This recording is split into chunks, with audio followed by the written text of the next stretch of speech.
ಆತ್ಮೀಯ ಸ್ಪರ್ಧಾ ಮಿತ್ರರಿಗೆ ಎಲ್ರಿಗೂ ನಮಸ್ಕಾರ. ಇವತ್ತು ಗುಪ್ತ ಸಾಮ್ರಾಜ್ಯ ಅಂತಕ್ಕಂಥ ವಿಷಯಕ್ಕೆ ಸಂಬಂಧಪಟ್ಟಂತೆ ಚರ್ಚೆ ಮಾಡೋಣ. ಇವತ್ತು ಗುಪ್ತ ಸಾಮ್ರಾಜ್ಯ ಅಂತಕ್ಕಂತಹ ಒಂದು ಟಾಪಿಕ್ ಅಂತಕ್ಕಂಥದ್ದು ಭಾಳಷ್ಟು ಸ್ವಲ್ಪ ದೊಡ್ಡದಾಗಿರ್ತಕ್ಕಂತಹ ಅನೇಕ ವಿಷಯಗಳನ್ನು ಒಳಗೊಂಡಿರ್ತಕ್ಕಂತಹ ಸ್ಪರ್ಧಾತ್ಮಕ ಪರೀಕ್ಷೆಗೆ ಅತಿ ಹೆಚ್ಚು ಪ್ರಶ್ನೆ ಕೇಳತಕ್ಕಂತಹ ಒಂದು ಟಾಪಿಕ್ ಯಾವುದು ಅಂತಂದಾಗ ಗುಪ್ತ ಸಾಮ್ರಾಜ್ಯ. ಈ ಒಂದು ಗುಪ್ತ ಸಾಮ್ರಾಜ್ಯಕ್ಕೆ ಸಂಬಂಧಪಟ್ಟಂತೆ ಈಗ ಆಲ್ರೆಡಿ ಅನೇಕ ವಿಷಯಗಳನ್ನು ಚರ್ಚೆ ಮಾಡಿದ್ದೀವಿ ನಾವು. ಈ ಒಂದು ಗುಪ್ತ ಸಾಮ್ರಾಜ್ಯಕ್ಕೆ ಸಂಬಂಧಪಟ್ಟಂತೆ ಏನೇನು ವಿಷಯಗಳು ಚರ್ಚೆ ಮಾಡಿದ್ದೀವಿ ಅಂತಂದರೆ ಈ ಒಂದು ಮೊದಲಿರ್ತಕ್ಕಂತಹ ವಿಡಿಯೋ ನೋಡ್ಕೊಳ್ರಿ.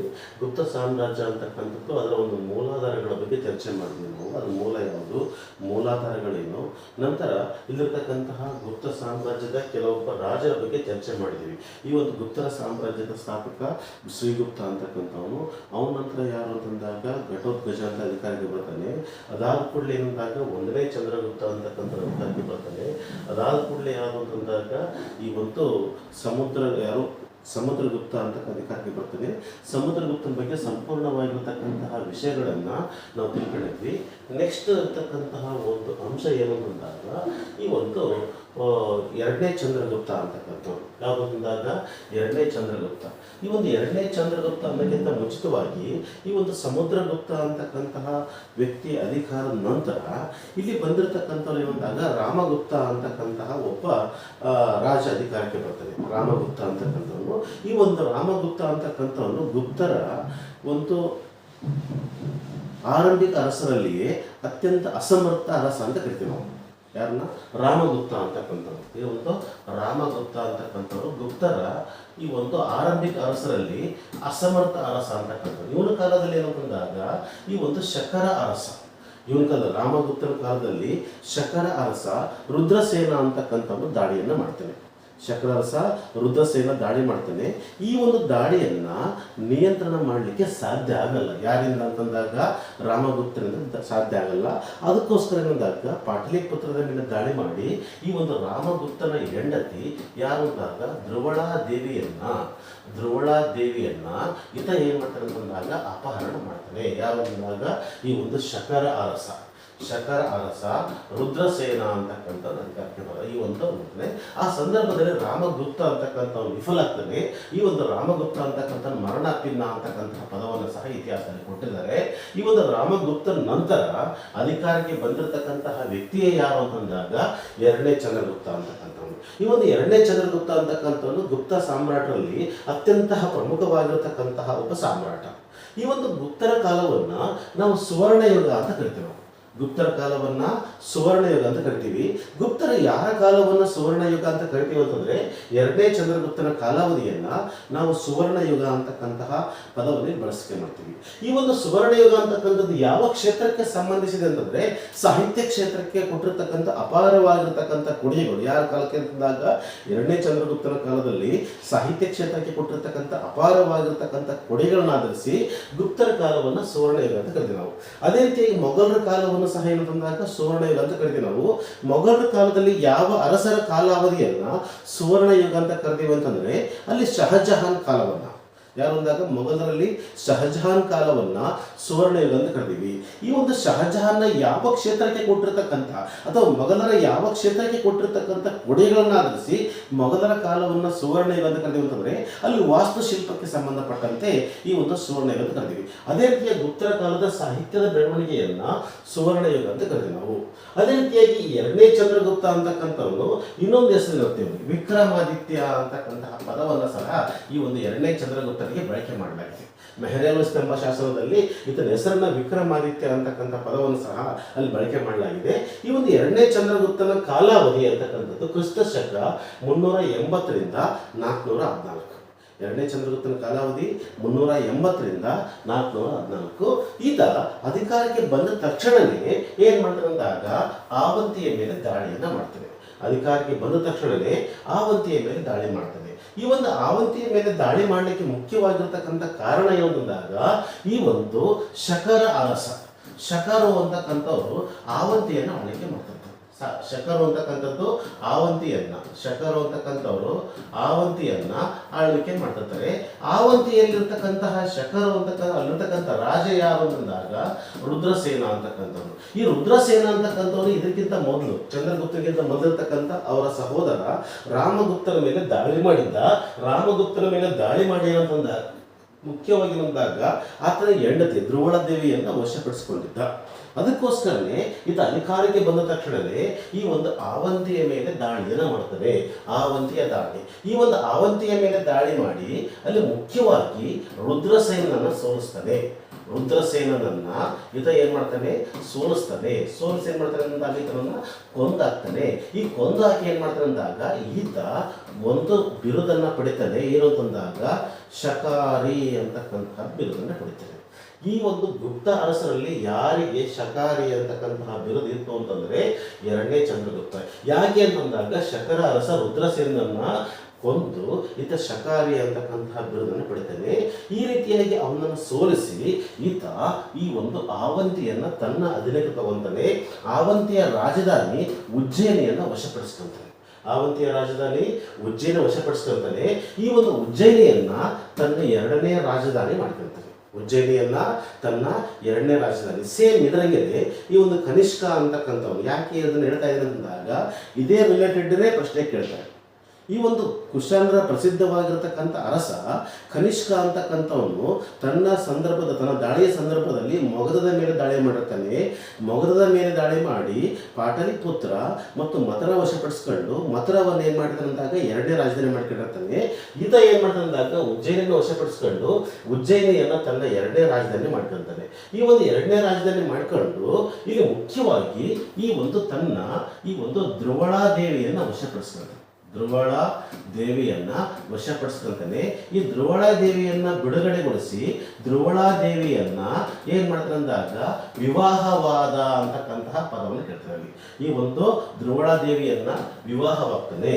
ಈ ಧ್ರುವಳಾದೇವಿಯನ್ನ ವಿವಾಹವಾದ ಬಗ್ಗೆ ಮಾಹಿತಿ ಕೊಡ್ತಕ್ಕಂಥದ್ದು ಕೃತಿ ಯಾವುದು ಅಂತಂದಾಗ ದೇವಿ ಚಂದ್ರಗುಪ್ತಂ ಅಂತಕ್ಕಂಥದ್ದು. ದೇವಿ ಚಂದ್ರಗುಪ್ತಂ ಅಂತಕ್ಕಂತಹ ಒಂದು ನಾಟಕ ಇದೆ. ದೇವಿ ಚಂದ್ರಗುಪ್ತಂ ಅಂತಕ್ಕಂಥ ನಾಟಕ ಯಾರು ಬರೆದಿದ್ದಾರೆ ಅಂತಂದ್ರೆ ವಿಶಾಖ ದತ್ತ ಬರೆದಿರ್ತಕ್ಕಂತಹ ದೇವಿ ಚಂದ್ರಗುಪ್ತಂ ಅಂತಕ್ಕಂಥ ನಾಟಕ ಅಂತಕ್ಕಂಥದ್ದು ಯಾವುದು ಧ್ರುವಳಾದೇವಿಯನ್ನು ವಿವಾಹವಾದ ಬಗ್ಗೆ. ಇಲ್ಲಿ ದೇವಿ ಅಂತಂದ್ರೆ ಧ್ರುವಳಾದೇವಿ, ನಂತರ ಎರಡನೇ ಚಂದ್ರಗುಪ್ತ, ಇವರಿಬ್ಬರ ವೈವಾಹಿಕ ಅಂಶವನ್ನು ತಿಳಿಸ್ತಕ್ಕಂಥದ್ದು ಏನು ಅಂತಂದಾಗ ದೇವಿ ಚಂದ್ರಗುಪ್ತಂ ಅಂತಕ್ಕಂಥ ಕೃತಿ. ಅಂದ್ರೆ ಈತ ಆರಂಭಿಕ ದಾಳಿ ಆವಂತಿಯ ದಾಳಿ ಅಲ್ಲಿ ಶಕಾರಿ ಅಂತಕ್ಕಂಥ ಬಿರುದ ತಗೊಂತಾನೆ. ಅದೇ ರೀತಿಯಾಗಿ ಉಜ್ಜಯಿನ ವಶಪಡಿಸಿಕೊಂಡು ಉಜ್ಜಯಿನ ಎರಡನೇ ರಾಜಧಾನಿ ಮಾಡ್ಕೊಳ್ತಾನೆ. ಧ್ರುವಳಾದೇವಿನ ಬಿಡುಗಡೆಗೊಳಿಸಿ ಆಕೆಯನ್ನು ವಿವಾಹವಾಗ್ತಾನೆ. ನಂತರ ಈ ವ್ಯಕ್ತಿ ಅಂತಕ್ಕಂಥವನು ಅಶ್ವಮೇಧ ಯಾಗವನ್ನು ಮಾಡ್ತಾನೆ. ಈ ವ್ಯಕ್ತಿ ಅಂತಕ್ಕಂಥವನು ಏನ್ ಮಾಡ್ತಾನೆ ಅಂದಾಗ ಅಶ್ವಮೇಧ ಯಾಗ ಮಾಡ್ತಾನೆ. ಅಶ್ವಮೇಧ ಯಾಗ ಮಾಡಿ ಈ ಒಂದು ಅನೇಕ ರೀತಿಯಲ್ಲಿ ಸಾಮ್ರಾಜ್ಯವನ್ನು ವಿಸ್ತರಣೆ ಮಾಡಿದ ಅಂತ. ಅದೇ ರೀತಿ ಇನ್ನೊಂದು ಮುಖ್ಯವಾಗಿರತಕ್ಕಂಥ ಅಂಶ ಏನುವುದರಲ್ಲಿ ಈತನ ಕಾಲಕ್ಕೆ ಸಂಬಂಧಪಟ್ಟಂತಹ ಈ ಒಂದು ಮೆಹರೌಲಿ ಸ್ತಂಭ ಶಾಸನ ಅಂತಕ್ಕಂಥದ್ದು. ಮೆಹರೌಲಿ ಸ್ತಂಭ ಶಾಸನ ಅಂತಕ್ಕಂಥದ್ದು ಈ ಒಂದು ಮೆಹರೌಲಿ ಸ್ತಂಭ ಶಾಸನ ಅಂತಕ್ಕಂಥದ್ದು ಇದು ಈ ಒಂದು ಗುಪ್ತರ ಕಾಲದಲ್ಲಿ ಅತ್ಯಂತ ಪ್ರಸಿದ್ಧವಾಗಿರತಕ್ಕಂಥ ಶಾಸನ. ಮೆಹರೌಲಿ ಸ್ತಂಭ ಶಾಸನ ಇದರ ಕಾಲ ಅಂತಕ್ಕಂಥದ್ದು ಈ ಒಂದು 380ರಿಂದ 414. ಮೆಹರೌಲಿ ಸ್ತಂಭ ಶಾಸನದ ಕಾಲದಲ್ಲಿ ಎರಡನೇ ಚಂದ್ರಗುಪ್ತನ ಕಾಲಾವಧಿಯಲ್ಲಿ ಮೆಹರೌಲಿ ಸ್ತಂಭ ಶಾಸನದ ಕಾಲಾವಧಿ ಅಂತ ಕರಿತೀವಿ ನಾವು. ಈ ಒಂದು ಮೆಹರೌಲಿ ಸ್ತಂಭ ಶಾಸನ ಅಂತಕ್ಕಂಥದ್ದು ಈ ರಚನೆ ಮಾಡಿರ್ತಕ್ಕಂಥ ಯಾರ ಕಾಲದಲ್ಲಿ ಅಂತಂದಾಗ ಎರಡನೇ ಚಂದ್ರಗುಪ್ತನ ಕಾಲದಲ್ಲಿ ರಚನೆ ಆಗುತ್ತೆ. ಎರಡನೇ ಚಂದ್ರಗುಪ್ತನ ಕಾಲದಲ್ಲಿ ರಚನೆ ಆಗುತ್ತೆ. ಇದು ಮುಖ್ಯವಾಗಿ ಯಾವ್ದರಲ್ಲಿ ಬರೆದಿರ್ತಕ್ಕಂಥ ಶಾಸನ ಅಂತಂದ್ರೆ ಇದು ಕಬ್ಬಿಣದ ಶಾಸನ. ಇದೇನಂದಾಗ ಕಬ್ಬಿಣದ ಶಾಸನ. ಈ ಒಂದು ಕಬ್ಬಿಣದ ಶಾಸನ ಅಂತಕ್ಕಂಥದ್ದು ಇಲ್ಲಿ ಸುಮಾರು ಅಂತಂದಾಗ ಕ್ರಿಸ್ತಶಕ 380ರಿಂದ 414 ಅಂದ್ರೆ ಈ ಪ್ರೆಸೆಂಟ್ ನಡೆದಿರ್ತಕ್ಕಂಥದ್ದು ಎಷ್ಟು ಅಂತಂದಾಗ 21ನೇ ಶತಮಾನ ಸುಮಾರು 1600 ವರ್ಷ ಆದರೂ ಸಹ ಇವತ್ತಿಗೂ ಸಹ ಈ ಕಬ್ಬಿಣಕ್ಕೆ ತುಕ್ಕು ಹಿಡಿದಿಲ್ಲ. ಅಂದ್ರೆ ಈ ಕಬ್ಬಿಣಕ್ಕೆ ತುಕ್ಕು ಹಿಡಿಯದಂತೆ ಲೋಹಗಳ ಬಗ್ಗೆ ವಿಶಿಷ್ಟವಾಗಿರತಕ್ಕಂತಹ ಜ್ಞಾನ ಯಾರಿಗಿತ್ತು ಅಂತಂದಾಗ ಗುಪ್ತರಿಗೆ ಇತ್ತು ಅಂತ ಗೊತ್ತಿರಬೇಕು ನಮಗೆ. ಧಾತುಶಾಸ್ತ್ರ ಅಂತ ಕರಿತೀವಿ, ಮೆಟಲರ್ಜಿ ಅಂತ ಕರಿತೀವಿ. ಆ ಲೋಹ ತುಕ್ಕು ಹಿಡದಂತೆ ಒಂದು ವಿಶೇಷವಾಗಿ ಸಂರಕ್ಷಣೆ ಮಾಡತಕ್ಕಂತಹ ಜ್ಞಾನ ಯಾರಿಗಿತ್ತು ಅಂತಂದಾಗ ಈ ಒಂದು ಗುಪ್ತರಿಗಿತ್ತು ಅಂತಕ್ಕಂಥ ವಿಷಯ ಗೊತ್ತಾಗುತ್ತೆ. ಈ ಮೆಹರೌಲಿ ಸ್ತಂಭ ಶಾಸನ ಅಂತಕ್ಕಂಥದ್ದು ಮುಖ್ಯವಾಗಿ ಎರಡನೇ ಚಂದ್ರಗುಪ್ತನ ಸಾಧನೆಗಳ ಬಗ್ಗೆ ತಿಳಿಸುತ್ತೆ. ಎರಡನೇ ಚಂದ್ರಗುಪ್ತನ ಸಾಧನೆಗಳ ಬಗ್ಗೆ ತಿಳಿಸುತ್ತೆ. ಈ ಎರಡನೇ ಚಂದ್ರಗುಪ್ತನ ಸಾಧನೆ ಜೊತೆಗೆ ಈ ವ್ಯಕ್ತಿ ಅಂತಕ್ಕಂಥವನು ರಾಜ್ಯ ಸಂರಕ್ಷಣೆ ಮಾಡಿದ ಬಗ್ಗೆ ತಿಳಿಸುತ್ತೆ. ರಾಜ್ಯ ಸಂರಕ್ಷಣೆ ಹೆಂಗ ಮಾಡಿದ ಅಂತಂದ್ರೆ ಮುಖ್ಯವಾಗಿ ವೈವಾಹಿಕ ಸಂಬಂಧಗಳ ಮೂಲಕ ಈತ ಸಾಮ್ರಾಜ್ಯವನ್ನು ರಕ್ಷಣೆ ಮಾಡ್ಕೊಂತಾನೆ. ಏನು ಅಂತಂದಾಗ ಈ ಒಂದು ಪ್ರಭಾವತಿ ಗುಪ್ತ ಅಂದ್ರೆ ತನ್ನ ಮಗಳು ಯಾರು ಅಂದಾಗ ಎರಡನೇ ಚಂದ್ರಗುಪ್ತನ ಮಗಳು ಪ್ರಭಾವತಿ ಗುಪ್ತ. ಈ ಪ್ರಭಾವತಿ ಗುಪ್ತಳನ್ನ ವಾಕಟಕರ ರಾಜ ರುದ್ರಸೇನಿಗೆ ವಿವಾಹ ಮಾಡ್ತಾನೆ. ಆ ಸಂದರ್ಭದಲ್ಲಿ ವಾಕಟಕ ಸಾಮ್ರಾಜ್ಯ ಅಂತಕ್ಕಂಥದ್ದು ಅತ್ಯಂತ ಬಲಿಷ್ಠವಾಗಿರ್ತಕ್ಕಂಥ ಸಾಮ್ರಾಜ್ಯ ಆಗಿತ್ತು. ಅಂದ್ರೆ ಅವರಿಂದ ನಮ್ಗೆ ಯಾವುದೇ ರೀತಿಯಾಗಿರ್ತಕ್ಕಂಥ ದಾಳಿ ಬರಬಾರದು ಅಂತಕ್ಕಂಥ ಉದ್ದೇಶದಿಂದ ತನ್ನ ಮಗಳು ಯಾರು ಅಂತಂದಾಗ ಪ್ರಭಾವತಿ ಗುಪ್ತಳನ್ನ ವಾಕಟಕರ ಯುವರಾಜ ಎರಡನೇ ರುದ್ರಸೇನ ಕೊಟ್ಟು ಮದುವೆ ಮಾಡ್ತಾನೆ. ನಂತರ ರುದ್ರಸೇನ ಅಂತಕ್ಕಂಥ ಅಕಾಲಿಕ ಮರಣಪ್ಪಿದಾಗ ಈ ಒಂದು ಪ್ರಭಾವತಿ ಗುಪ್ತ ಅಂತಕ್ಕಂಥ ಪ್ರಾಚೀನ ಭಾರತದಲ್ಲಿ ಆಳ್ವಿಕೆ ಮಾಡಿರ್ತಕ್ಕಂಥ ಕಂಡು ಬರ್ತಾ ಇದೆ. ಅದೇ ರೀತಿಯಾಗಿ ಈ ಒಂದು ಆ ಸಂದರ್ಭದಲ್ಲಿ ಒಂದು ಶ್ರೇಷ್ಠವಾಗಿರ್ತಕ್ಕಂಥ ಮನೆತನ ಅಂತಂದ್ರೆ ನಾಗರು ಅಂತ ಕರಿತೀವಿ ನಾವು. ಈ ಒಂದು ನಾಗರು ಅಂತಕ್ಕಂಥದ್ದು ಮಥುರಾದಲ್ಲಿದ್ರು, ದೆಹಲಿ ಪಕ್ಕದಲ್ಲಿದ್ರು, ಉತ್ತರ ಪ್ರದೇಶದಲ್ಲಿದ್ರು. ನಾಗ ಮನೆತನ ಅಂತಕ್ಕಂಥ ದೊಡ್ಡ ಮನೆತನ. ಆ ನಾಗರಿಂದ ತನಗೆ ಯಾವುದೇ ರೀತಿಯಾಗಿರ್ತಕ್ಕಂಥ ದಾಳಿ ಎದುರಾಗಬಾರ್ದು ಅಂತಕ್ಕಂಥದ್ದು ಈ ಒಂದು ರಾಜಕುಮಾರಿ ಅಂದ್ರೆ ನಾಗರ ಯುವರಾಣಿ ಕುಬೇರ ನಾಗಳನ್ನ ಸ್ವತಃ ತಾನೇ ವಿವಾಹವಾಗ್ತಾನೆ. ಯಾರನ್ನ? ಕುಬೇರ ನಾಗಳನ್ನ ವಿವಾಹವಾಗ್ತಾನೆ. ಅದೇ ರೀತಿಯಾಗಿ ದಕ್ಷಿಣ ಭಾರತದಲ್ಲಿ ಆ ಸಂದರ್ಭದಲ್ಲಿ ಕ್ರಿಸ್ತ ಶಕ 4ನೇ ಶತಮಾನದಲ್ಲಿ ಒಂದು ಪ್ರಸಿದ್ಧವಾಗಿರತಕ್ಕಂಥ ಮನೆತನ ಅಂತಂದ್ರೆ ಕದಂಬ. ಆ ಕದಂಬರ ಕಾಲ ಅಂತಕ್ಕಂಥದ್ದು ಯಾರು ಆಳ್ವಿಕೆ ಮಾಡ್ತಾ ಇದ್ರು ಅಂದಾಗ ಕಾಕುತ್ಸವರ್ಮನ ಮಗಳನ್ನ ತನ್ನ ಮಗನಿಗೆ ವಿವಾಹ ಮಾಡ್ಕೊಂತಾನೆ. ಅಂದ್ರೆ ಈ ರೀತಿಯಾಗಿ ಯಾವುದೇ ರೀತಿಯಾಗಿರ್ತಕ್ಕಂಥ ದಾಳಿ ಆಗಲಾರದಂತೆ ಈತ ನೋಡ್ಕೊಳ್ತಕ್ಕಂಥದ್ದು ಕಂಡು ಬರ್ತಾ ಇದೆ. ನಂತರ ಈ ವ್ಯಕ್ತಿ ಅಂತಕ್ಕಂಥವ್ರು ಒಂದು ಮುಖ್ಯವಾಗಿರ್ತಕ್ಕಂಥ ಅಂಶ ಏನಂತಂದಾಗ ಇಲ್ಲಿ ಈತನ ಕಾಲವನ್ನ ಏನ್ ಕರಿತೀವಿ ಅಂತಂದಾಗ ಈತನ ಕಾಲದಲ್ಲಿ ಪ್ರಸಿದ್ಧವಾಗಿರತಕ್ಕಂತಹ ಯಾರು ಅಂತಂದಾಗ ಈ ಒಂದು ಚೀನಿ ಯಾತ್ರಿಕ ಬಂದಿರ್ತಾನೆ. ಈತನ ಕಾಲದಲ್ಲಿ ಚೀನಿ ಯಾತ್ರಿಕ ಬಂದಿರ್ತಾನೆ. ಚೀನಿ ಯಾತ್ರಿಕರು ಅಂತ ಬಂದಾಗ ಮುಖ್ಯವಾಗಿ ಚೀನಿ ಯಾತ್ರಿಕರು ಅಂತ ಬಂದಾಗ 3 ಜನ ಬರ್ತಾರೆ. ಫಾಹಿಯಾನ, ಇನ್ನೊಬ್ರು ಯಾರು ಅಂತಂದಾಗ ಇತ್ಸಿಂಗ್, ಇನ್ನೊಬ್ರು ಯಾರು ಅಂತಂದಾಗ ಊಯನ್ ಸ್ಟಾಂಗ್ ಅಂತಕ್ಕಂಥವ್ರು 3 ಜನ ಇವರು ಚೀನಿ ಯಾತ್ರಿಕರು. ಫಾಹಿಯಾನ, ಇತ್ಸಿಂಗ್, ಊಯನ್ ಸ್ಟಾಂಗ್ ಅಂತಕ್ಕಂಥವ್ರು ಚೀನಿ ಯಾತ್ರಿಕರು. ಇವರನ್ನ ನಾವು ಯಾತ್ರಿಕ ತ್ರಯರು ಅಂತ ಪದವನ್ನು ಬಳಕೆ ಮಾಡ್ತೇವೆ. ಏನಂದಾಗ ಯಾತ್ರಿಕ ತ್ರಯರು ಅಂತಕ್ಕಂಥದ್ದು ಈ ರೀತಿಯಾಗಿ ಗೊತ್ತಿರಬೇಕಾದ್ರೆ ಈ ಯಾತ್ರಿಕ ತ್ರಯರಲ್ಲಿ ಒಬ್ಬರನ್ನ ಏನು ಅಂತಂದಾಗ ಯಾತ್ರಿಕರ ರಾಜ ಅಂತ ಪದವನ್ನು ಬಳಕೆ ಮಾಡ್ತೇವೆ. ಯಾತ್ರಿಕರ ರಾಜ ಯಾರು ಅಂತಂದ್ರೆ ಊಯನ್ ಸ್ಟಾಂಗ್ ಅಂತಕ್ಕಂಥ. ಆದ್ದರಿಂದ ಇಲ್ಲಿರ್ತಕ್ಕಂತಹ ಚೀನಿ ಯಾತ್ರಿಕ ಅಂದ್ರೆ ಫಾಹಿಯಾನ ಅಂತಕ್ಕಂಥವನು ಈ ಒಂದು ಸಂದರ್ಭದಲ್ಲಿ ಭಾರತಕ್ಕೆ ಬಂದಿರುತ್ತಾನೆ. ಭಾರತಕ್ಕೆ ಬರ್ತಕ್ಕಂತಹ ಉದ್ದೇಶ ಏನಾಗಿತ್ತು ಅಂತಂದಾಗ ಈ ಒಂದು ಕುಶಾನರ ಕಾಲದಲ್ಲಿ ಭಾರತದಲ್ಲಿರತಕ್ಕಂತಹ ಬೌದ್ಧ ಧರ್ಮ ಚೀನಾಕ್ಕೆ ಪ್ರಚಾರ ಆಗುತ್ತೆ. ಕಶ್ಯಪ ಮಾತಂಗ ಅಂತಕ್ಕಂಥ ವ್ಯಕ್ತಿಯನ್ನ ಕುಶಾನರ ಕನಿಷ್ಕನ ಏನ್ ಮಾಡ್ತಾನೆ ಅಂದಾಗ ಚೀನಾಕ್ಕೆ ಧರ್ಮ ಪ್ರಚಾರ ಕಳಿಸ್ತಾನೆ.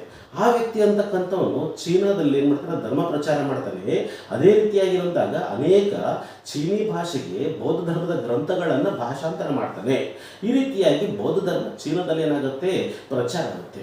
ಇಲ್ಲಿರ್ತಕ್ಕಂತಹ ಬೌದ್ಧ ಧರ್ಮವನ್ನು ಸ್ವೀಕರಿಸಿರ್ತಕ್ಕಂಥ ಫಾಹಿಯಾನ ಅಂತಕ್ಕಂಥವನು ಅತಿ ಹೆಚ್ಚಿನ ಅಧ್ಯಯನ ಮಾಡೋಕ್ಕೋಸ್ಕರನೇ ಅಂದರೆ ಹೆಚ್ಚಿನ ಅಧ್ಯಯನ ಧರ್ಮದ ಬಗ್ಗೆ ಅಂದ್ರೆ ಬೌದ್ಧ ಧರ್ಮದ ಬಗ್ಗೆ ಹೆಚ್ಚಿನ ಅಧ್ಯಯನ ಮಾಡೋಕ್ಕೋಸ್ಕರನೇ ಇದು ಎಲ್ಲಿಗೆ ಬಂದ ಅಂತಂದ್ರೆ ಭಾರತಕ್ಕೆ ಬರ್ತಾನೆ. ಯಾರ ಕಾಲಕ್ಕೆ ಅಂತಂದಾಗ ಈ ಒಂದು ಗುಪ್ತರ ಕಾಲಕ್ಕೆ ಈ ಒಂದು ಭಾರತಕ್ಕೆ ಬರ್ತಾನೆ. ಈ ಭಾರತಕ್ಕೆ ಬಂದು ಯಾರ ಆಶ್ರಯಕ್ಕೆ ಬಂದಂತಂದ್ರೆ ಎರಡನೇ ಚಂದ್ರಗುಪ್ತನ ಆಶ್ರಯಕ್ಕೆ ಬರ್ತಾನೆ.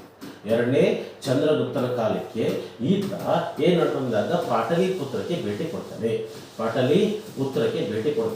ಈ ಒಂದು ಪಾಟಲಿಪುತ್ರದಲ್ಲಿ ವಾಸ ಮಾಡಿ ಈತ ಈ ಒಂದು ಪಾಟಲಿಪುತ್ರದಲ್ಲಿರ್ತಕ್ಕಂಥ ಅನೇಕ ರೀತಿಯಾಗಿರ್ತಕ್ಕಂತಹ ವಿಷಯಗಳನ್ನ ಈತ ಏನ್ ಮಾಡ್ತಾನೆ ಅಂತಂದಾಗ ಅಧ್ಯಯನ ಮಾಡ್ತಾನೆ, ವಿಶಿಷ್ಟವಾಗಿರ್ತಕ್ಕಂಥದ್ದು.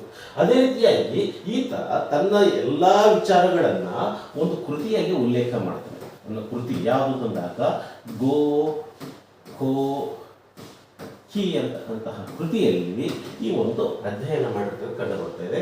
ಅಂದರೆ ಫಾಹಿಯಾನ ಅಂತಕ್ಕಂಥವನು ಎರಡನೇ ಚಂದ್ರಗುಪ್ತನ ಕಾಲಕ್ಕೆ ಈ ಒಂದು ಭಾರತಕ್ಕೆ ಭೇಟಿ ಕೊಟ್ಟಿದ್ದ ಅಂತಕ್ಕಂತಹ ಅಂಶ ನಮಗೆ ಮುಖ್ಯವಾಗಿರ್ತಕ್ಕಂಥ ಅಂಶ ಇಷ್ಟು. ನಂತರ ಅದೇ ರೀತಿಯಾಗಿ ಇಲ್ಲಿ ಈತನ ಕಾಲವನ್ನು ಸುವರ್ಣ ಯುಗ ಅಂತ ಕರಿತೀವಿ ನಾವು. ಅಂದರೆ ಸಾಹಿತ್ಯ ಕ್ಷೇತ್ರಕ್ಕೆ ಸಂಬಂಧಪಟ್ಟಂತೆ ಅಪಾರವಾಗಿರ್ತಕ್ಕಂಥ ಸಾಹಿತ್ಯ ರಚನೆ ಆಗುತ್ತೆ. ಈತನ ಕಾಲದಲ್ಲಿರ್ತಕ್ಕಂತಹ ನವರತ್ನಗಳು ಅಂತ ಕರಿತೀವಿ ನಾವು. ಪ್ರಮುಖವಾಗಿರ್ತಕ್ಕಂಥ ಸಾಹಿತಿಗಳು ಯಾರ್ಯಾರಿದ್ರು ಅಂತಕ್ಕಂಥದ್ದು, ಅಲ್ಲಿ ಶ್ರೇಷ್ಠವಾಗಿರ್ತಕ್ಕಂಥ ಒಬ್ಬ ವ್ಯಕ್ತಿ ಯಾರು ಅಂತಂದಾಗ ಕಾಳಿದಾಸ ಅಂತಕ್ಕಂಥದ್ದು.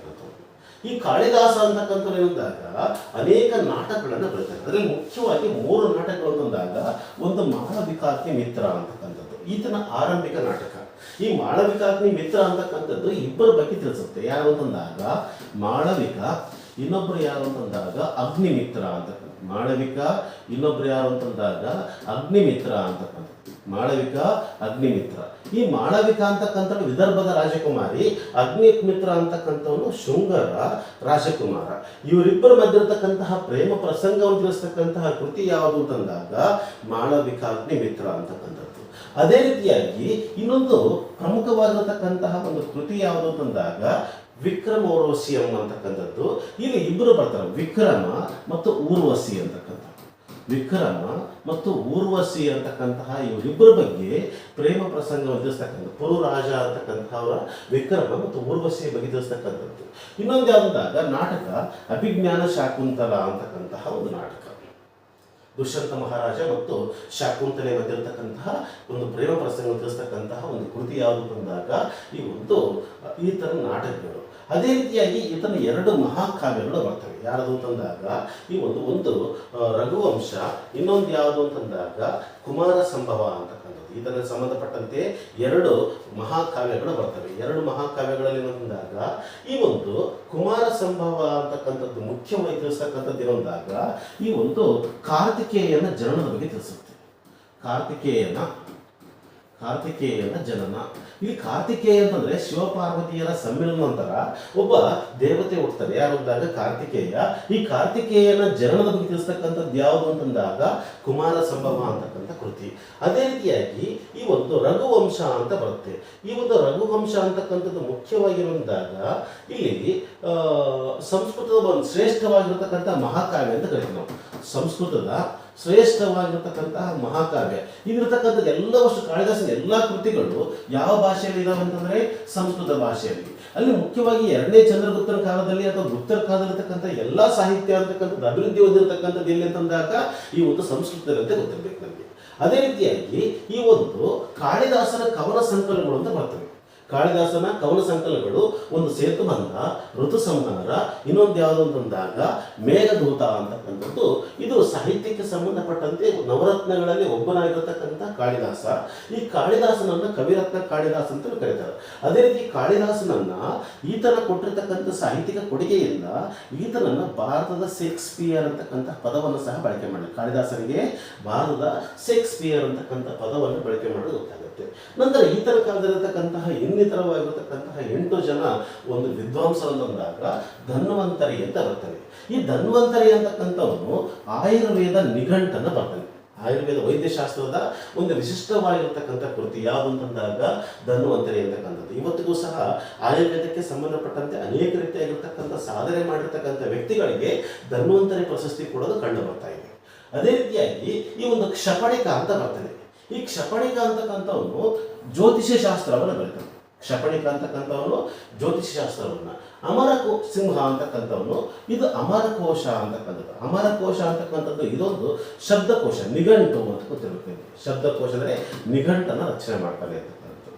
ವೇತಾಳ ಭಟ್ಟ ಅಂತ ಬರ್ತಾನೆ, ಈತ ಕಥೆ ಕಾವ್ಯಗಳನ್ನು ಬರೀತಾರೆ. ಶಂಕ ಅಂತಕ್ಕಂಥವನು ಶಿಲ್ಪಶಾಸ್ತ್ರ, ವಾಸ್ತುಶಿಲ್ಪಕ್ಕೆ ಸಂಬಂಧಪಟ್ಟಂತೆ ಒಂದಿರ್ತಕ್ಕಂತಹ ಕೃತಿ. ಘಟಕರ್ಪರ ಅಂತ ಬರ್ತದೆ. ಇದರ ಕೃತಿ ಯಾವ್ದಾಗ ಘಟಕರ್ಪರ ಕಾವ್ಯ ಅಂತಕ್ಕಂಥದ್ದು. ಅದೇ ರೀತಿಯಾಗಿ ವರಹಾಮಿಹಿರ ಅಂತ ಬರ್ತದೆ. ವರಹಾಮಿಹಿರ ಬರತಕ್ಕಂತಹ ಯಾವುದು ಅಂತಂದಾಗ ಬೃಹತ್ ಸಂಹಿತೆ ಅಂತಕ್ಕಂಥದ್ದು. ವರರುಚಿ ಅಂತ ಬರ್ತದೆ. ವ್ಯಾಕರಣ ಶಾಸ್ತ್ರವನ್ನು ಬರತಕ್ಕಂಥ ಕಂಡು ಬರ್ತದೆ. ಇವೆಲ್ಲ ಇರುವಾಗ 9 ಜನ ನವರತ್ನಗಳು ಎಲ್ಲಿದ್ದರು ಅಂತಂದಾಗ 2ನೇ ಚಂದ್ರಗುಪ್ತನ ಕಾಲಕ್ಕಿರತಕ್ಕಂತಹ ಒಂದು ಶ್ರೇಷ್ಠವಾಗಿರ್ತಕ್ಕಂಥ ಅಂಶ. 2ನೇ ಚಂದ್ರಗುಪ್ತ ಅಂತಕ್ಕಂಥವನು ಅಶ್ವಮೇಧ ಯಾಗವನ್ನು ಮಾಡಿದ್ದ. ನಂತರ ಬೆಳ್ಳಿ ನಾಣ್ಯಗಳಲ್ಲಿ ಅಶ್ವಚಿತ್ರಗಳನ್ನು ಕಾಣ್ತಾ ಇತ್ತು. ಹಂಗಾಗಿ ಅಶ್ವಮೇಧ ಯಾಗ ಮಾಡಿದ್ದ ಅಂತಕ್ಕಂಥ ಮಾಹಿತಿ ನಮಗೆ ಗೊತ್ತಿರಬೇಕು ಅಂತಕ್ಕಂಥದ್ದು. ನಂತರ ಬಂದಿರತಕ್ಕಂಥ ಒಬ್ಬ ಶ್ರೇಷ್ಠವಾಗಿರ್ತಕ್ಕಂಥ ಅರಸ ಯಾರು ಅಂತಂದಾಗ ಕುಮಾರಗುಪ್ತ ಅಂತಕ್ಕಂಥ. ಕುಮಾರಗುಪ್ತ ಅಂತಕ್ಕ ಅನೇಕ ಜನ ಬರ್ತಾರೆ. ಅದರಲ್ಲಿ 1ನೇ ಕುಮಾರಗುಪ್ತ ಅಂತಕ್ಕಂಥ. ಇವ ಒಂದನೇ ಕುಮಾರಗುಪ್ತ ಅಂತಕ್ಕಂಥವನು ಕ್ರಿಸ್ತಶಕ 414ರಿಂದ 455ರವರೆಗೆ ಈತ ಆಳ್ವಿಕೆಯನ್ನು ಮಾಡ್ತಾನೆ. ಈತನ ಕಾಲದಲ್ಲಿ ಪುಷ್ಯಮಿತ್ರನ ದಾಳಿ ಆರಂಭ ಆಗುತ್ತೆ. ಪುಷ್ಯಮಿತ್ರ ಅಂತಕ್ಕಂಥವನು ಈ ಒಂದು ಪುಷ್ಯಮಿತ್ರ ದಾಳಿಯನ್ನ ಈತ ತನ್ನ ಮಗ ಯಾರು ಅಂತಂದಾಗ ಸ್ಕಂದಗುಪ್ತ ನೆರವಿನಿಂದ ಈ ಒಂದು ಪುಷ್ಯಗುಪ್ತನ ದಾಳಿಯನ್ನ ಈತ ನಿಯಂತ್ರಣ ಮಾಡ್ತಾನ. ನಂತರ ಈತನ ನಾಣ್ಯಗಳಿಂದ ಈತ ಅಶ್ವಮೇಧ ಯಾಗ ಮಾಡಿದ ಬಗ್ಗೆ ನಮಗೆ ಮಾಹಿತಿ ಸಿಗುತ್ತೆ. ಇವತ್ತಿನ ಒಂದು ನಾಣ್ಯಗಳಿಂದ ಈತ ಏನ್ ಮಾಡಿದಾಗ ಅಶ್ವಮೇಧ ಯಾಗವನ್ನ ಮಾಡಬೇಕು ಅಂತ. ಅದೇ ರೀತಿಯಾಗಿ ಈತನ ಕಾಲದಲ್ಲಿ ಪದಾರ್ಥ ಮಾಡ್ಕೊಂಡ್ರೆ ಇಲ್ಲಿ ಏನ್ ಕೇಳಿದಾರೆ ಅಂತಂದ್ರೆ ಈತನಿಂದ ಸ್ಥಾಪನೆ ಆಗಿಲ್ಲ, ಈತನ ಕಾಲಾವಧಿಯಲ್ಲಿ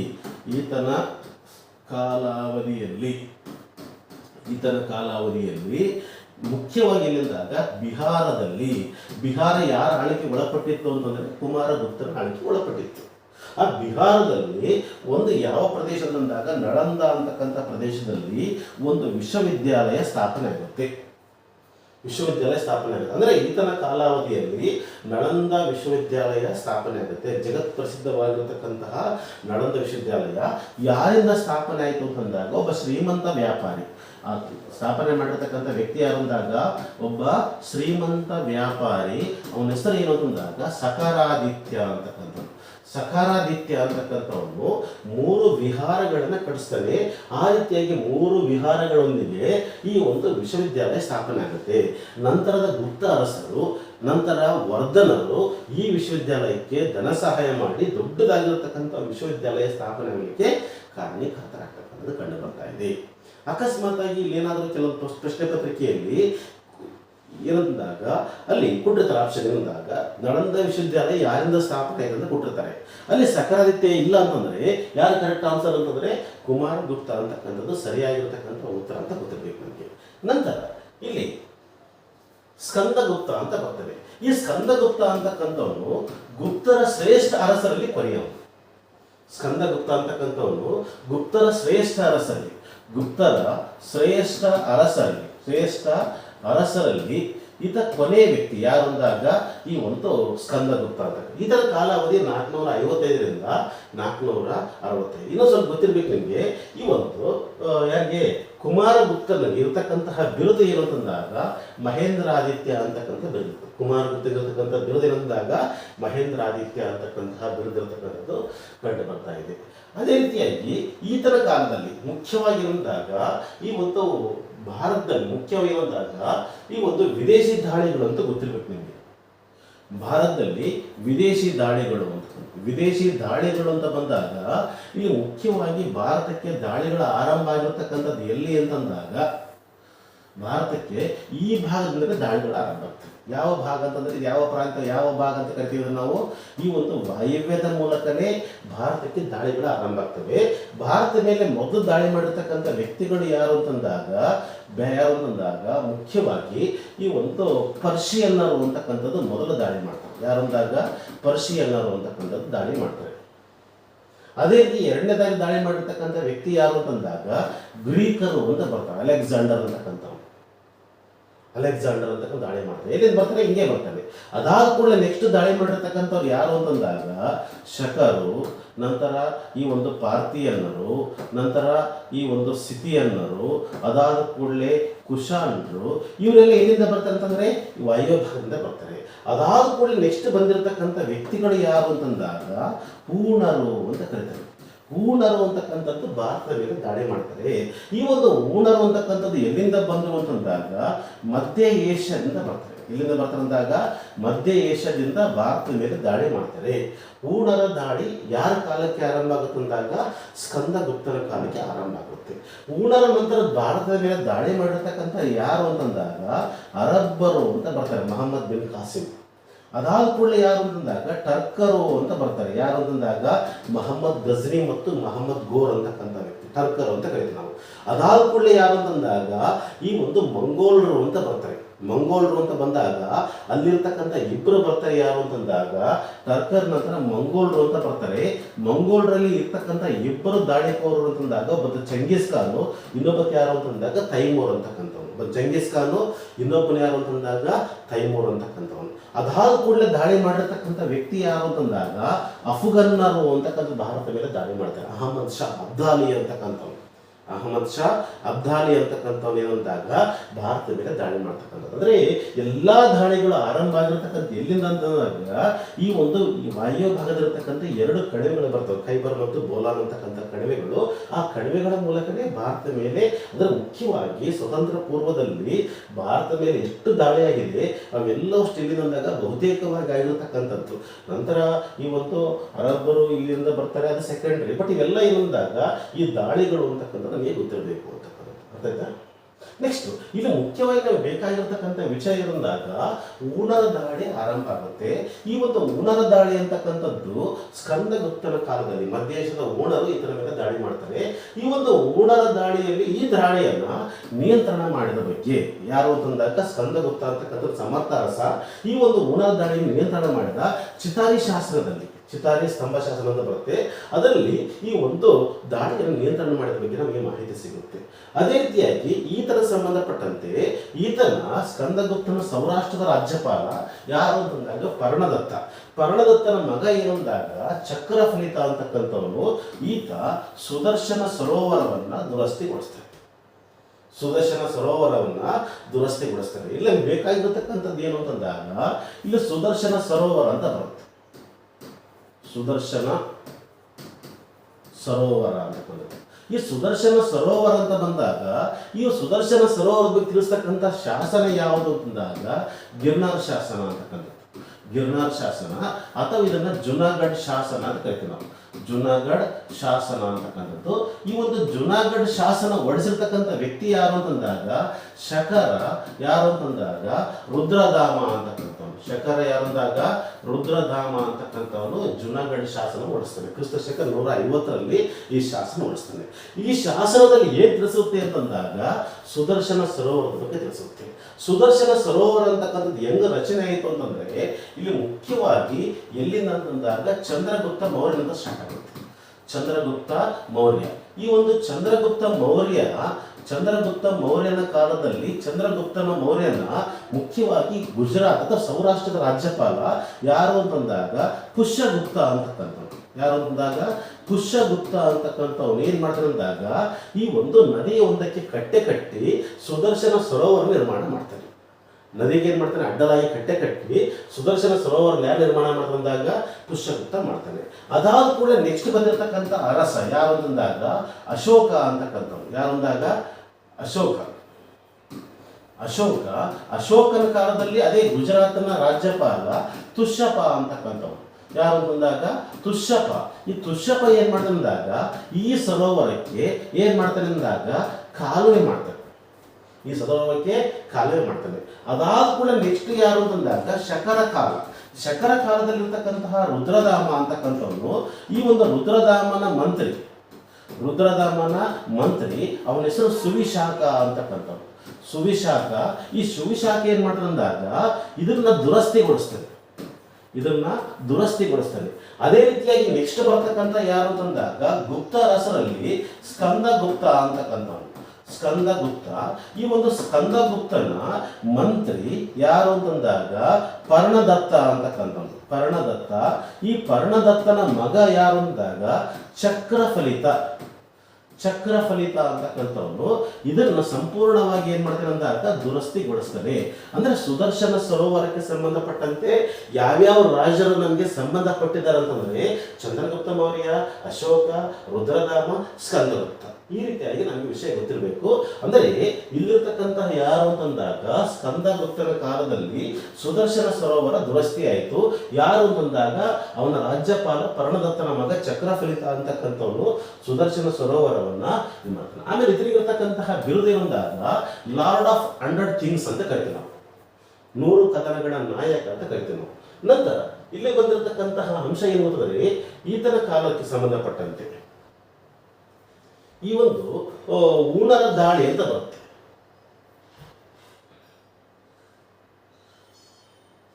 ಊಣರ ದಾಳಿಗಳು ಅಂತ ಕರೆದು ಈ ಗುಪ್ತರ ಕಾಲಕ್ಕೆ ಇರ್ತಕ್ಕಂಥ ದಾಳಿಗಳಲ್ಲಿ ಇಬ್ಬರು ಬರ್ತಾರೆ. ಕ್ರಿಸ್ತಶಕ 512ರಲ್ಲಿ ತೋರಮಾನ ಅಂತಕ್ಕಂಥ ದಾಳಿ ಮಾಡ್ತಾನೆ. ಭಾರತ ಮೇಲೆ ಊಣರ ದಾಳಿಕೋರಲ್ಲಿ ತೋರಮಾನ ಅಂತಕ್ಕಂಥ ದಾಳಿ ಮಾಡ್ತಾನೆ. ಈ ತೋರಮಾನ ಅಂತಕ್ಕಂಥವನು ಮಾಳ್ವ ಗ್ವಾಲಿಯರ್ ಪ್ರದೇಶವನ್ನು ವಶಪಡಿಸಿಕೊಂಡು ಸಿಯಾಲ್ಕೋಟ್ ಅನ್ನು ತನ್ನ ರಾಜಧಾನಿ ಮಾಡಿಕೊಂಡು ಆಳ್ವಿಕೆ ಮಾಡ್ತಕ್ಕಂಥ ಕಂಡು ಬರ್ತಾ ಇದೆ. ಅದೇ ರೀತಿ ಇನ್ನೊಬ್ಬ ಗುಣರ ದಾಳಿಕೋರ ಅಂತಂದರೆ ಮಿಹಿರ ಕುಲ ಅಂತಕ್ಕಂಥವನು ಇವನು ಭಾರತದಲ್ಲಿ ಏನು ಮಾಡ್ತಾನೆ ಅಂತಂದಾಗ ಈ ಒಂದು ಆಳ್ವಿಕೆ ಮಾಡ್ತಾನೆ. ಈ ಒಂದು ಮಿಹಿರ ಕುಲದ ದಾಳಿಯನ್ನು ಬಲಾದಿತ್ಯ ಅಂತಕ್ಕಂಥವನು ಎದುರಿಸಿದ ಅಂತ ತಿಳಿಸ್ತಕ್ಕಂಥದ್ದು ಸಿ.ವಿ.ಜಿ. ಕೃತಿ. ನಂತರ ಗುಪ್ತರ ಕೊನೆಯ ಅರಸ ಯಾರು ಅಂತಂದಾಗ ವಿಷ್ಣುಗುಪ್ತ ಅಂತಕ್ಕಂಥದ್ದು ಗೊತ್ತಿರಬೇಕು. ಆಯಿತಾ? ನೆಕ್ಸ್ಟ್ ಗುಪ್ತರ ಆಡಳಿತದ ಬಗ್ಗೆ ತಿಳ್ಕೊಳ್ಳೋಣ. ತಮಗೆ ಈ ಕ್ಲಾಸ್ ಇಷ್ಟ ಆದರೆ ಇದನ್ನು ಸಬ್ಸ್ಕ್ರೈಬ್ ಮಾಡಿ ಅಂತ ಹೇಳ್ತಾ ನಾನು ವಿಡಿಯೋ ಮುಗಿಸ್ತಾ ಇದ್ದೀನಿ. ಧನ್ಯವಾದಗಳು.